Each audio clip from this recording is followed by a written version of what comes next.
Regresamos al tema político y vamos a conversar sobre lo que va a suceder hoy día en el Congreso de la República y también lo que puede suceder con Guido Bellido. Estamos ya con César Campos en línea, analista político. César, gracias por estar con nosotros. Bienvenido, Exitosa. Giovanna, siempre encantado de conversar con ustedes, con Manuel.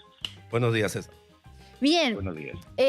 Primero, para ver la reacción del Congreso, ¿qué te pareció a ti la reacción del Congreso de ayer, de los voceros, de las bancadas, al recibir esta noticia o esta amenaza del presidente del Consejo de Ministros diciendo voy a acompañar al ministro Iber Maraví y si es que es necesario vamos a plantear una cuestión de confianza? Al toque reaccionaron, al toque pidieron reunirse con el presidente Castillo. ¿Te pareció esa una reacción lógica?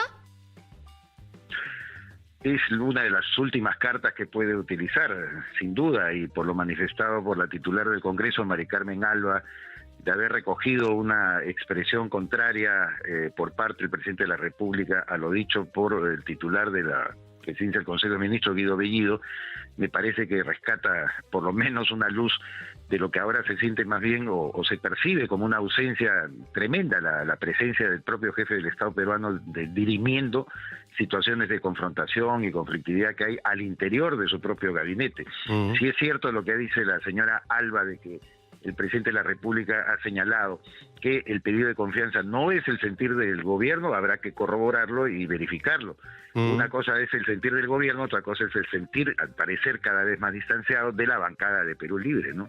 Pero, ¿a qué atribuyes estos desencuentros? Ahora con el tema de cuestión de confianza, antes con el asunto de Camisea, antes con lo dicho con el MTC, con el canal del Estado, antes con el asunto de Maurtua. Es decir, cada cosa que se dice y el presidente tiene que estar diciendo, no es mi sentir, no representa al gobierno, no es lo que estamos pensando, no lo hemos conversado, no hemos acordado. Pero de forma indirecta siempre, ¿no? Sí. Pedro Castillo siempre de forma indirecta. ¿Tienes alguna interpretación a estos, no sé, desencuentros, contradicciones, desautorizaciones, no sé, desorden, caos, no sé ni cómo llamarlo? ¿Qué interpretación das tú, César, sobre el tema?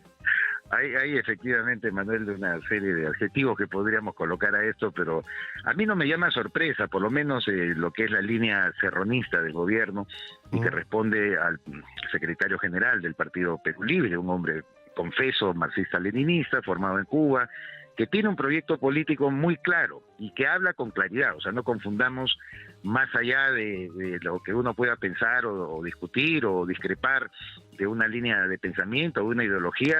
A mí me parece que tanto el señor Cerrón como Guillermo Bermejo, como Guido Bellido, hablan con una claridad meridiana de qué pretenden hacer. Y su proyecto político es claro como el agua. El que no parece tener claridad y quiere navegar más bien entre tiburones y entre delfines, es el señor Pedro Castillo, que como hemos dicho es el gran ausente de todo este cuadro. Él tendría que comparecer ante la opinión pública. Bien comentaba Giovanna, es verdad, siempre en forma indirecta, él está manifestando algunas cosas, no dirime, mira, una cosa tan grave como lo que dijo el presidente o el ministro de Justicia, Aníbal Torres, respecto a Vladimir Cerrón, diciendo que es una pésima influencia, no me vengan con que es un matiz dentro del gobierno, una pequeña discrepancia a punto de vista encontrado. No, señor. Esa es una cuestión medular para mí de cómo deberían definirse las cosas, ¿no? Pero pareciera que eso no va a cambiar, es decir, que la actitud del presidente Castillo no va a cambiar, que no va a llegar un momento que se va a levantar y va a decir ya, ok, acá el que gobierna soy yo, así es que voy a tomar decisiones con respecto a esto y voy a decirle a la población y al pueblo lo que se va a hacer en mi gobierno. Pareciera que eso no va a cambiar. Yo tengo la impresión que Castillo, lamentablemente las agujas del reloj no las puede retroceder tanto. Es un hombre que no milita en el Partido Perú Libre, además fue el último día que se inscribió hace exactamente un año que permitía... Y además está construyendo su partido.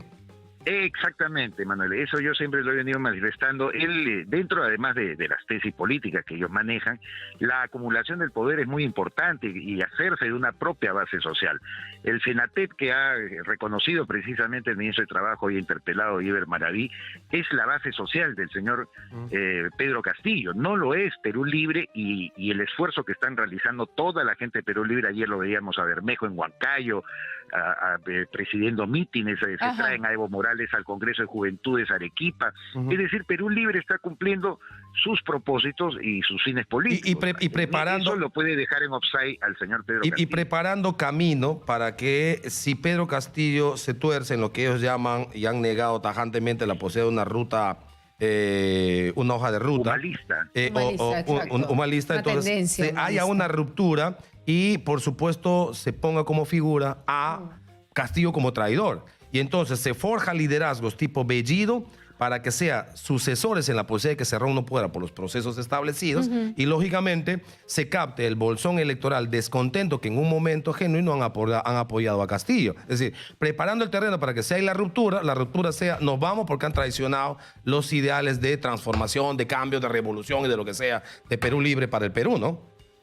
Esa es la lectura adecuada, Manuel, que yo comparto y además hecha patente el día de ayer en expresiones en quechua, nuevamente en quechua, pues el señor Guido Bellido es mucho más transparente y como lo han destacado diversos medios de comunicación, prácticamente ha amenazado al propio presidente a que no sea cobarde, a que no retroceda, a que no se humanice, que no tenga hojas de ruta o no se vuelva un procapitalista. Es decir, las líneas están marcadas, la confrontación es una cosa clara. Cuando hay gente que dice, no, son parte del mismo proyecto, yo tengo dudas. Creo que sí tienen una visión más o menos compartida de una transformación social que pretenden hacer en nuestro país, pero por diferentes caminos. Claro, por formas totalmente diferentes. Y si nos centramos en lo que va a pasar hoy día, César, ¿qué va a suceder con el tema Maraví? ¿Va a haber una censura? ¿Para ti es claro ese tema?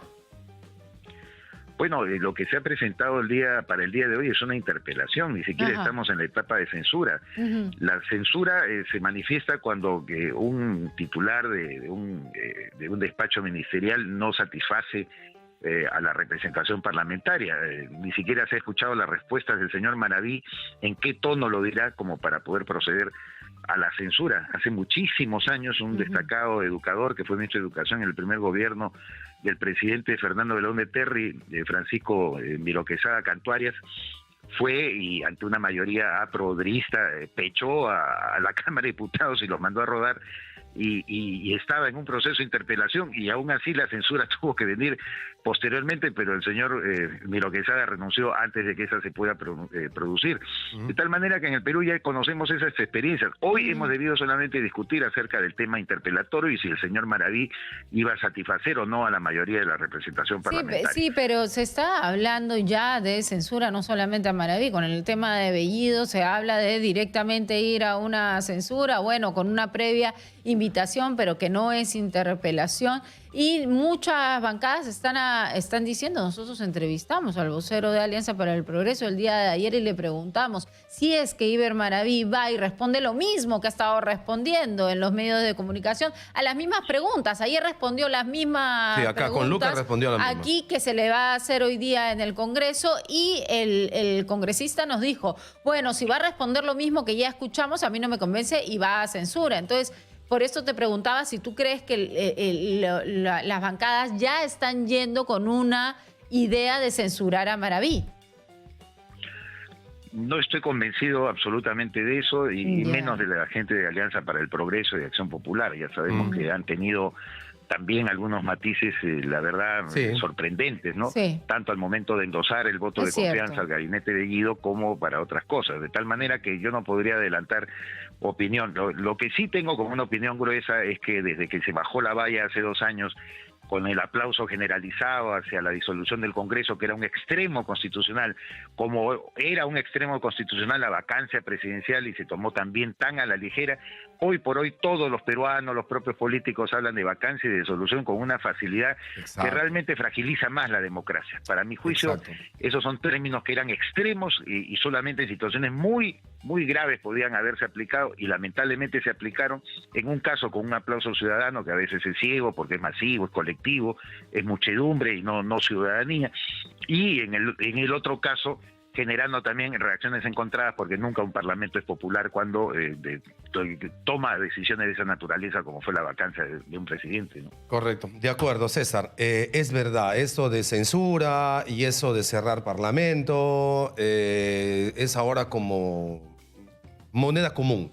Cuando antes, en el ejercicio de la democracia, eran, por supuesto, extremos. Sí, prerrogativas, pero usadas en casos muy extremos que hoy, lamentablemente, no se está aplicando. César Campos ha estado con nosotros, analista político, dando, por supuesto, su punto de vista sobre la coyuntura nacional. Gracias, César. Un abrazo.